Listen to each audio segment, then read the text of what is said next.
குடத்துல நிறைய தண்ணி ஊற்றிச்சு. குடத்துல நிறைய தண்ணி கொண்டுட்டு வந்தாங்க. அது கீழே ஊற்றிச்சு.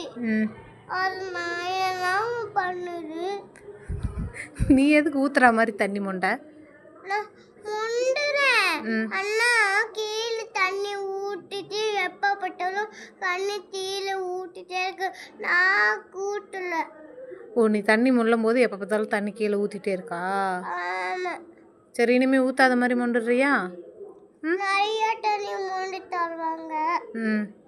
அப்போ நான் என்ன பண்ண, கீழே ஊற்றிடும். சரி, இனிமேல் கம்மியாக மொண்டுக்கும். அதுக்கு எதுக்கு அழுவுற? யாராவது எனக்கு தண்ணியே தர மாட்டேங்கிறாங்க. நீ தண்ணியை மொண்டு கீழே ஊற்றுனா சேட்டை பண்ணக்கூடாது இல்லைம்மா? சரி, இனிமேல் தண்ணி சிந்தாமல் முள்ளணும். அப்போ தான் குட் கேர்ள் பாப்பா. சரியா? ஓகே.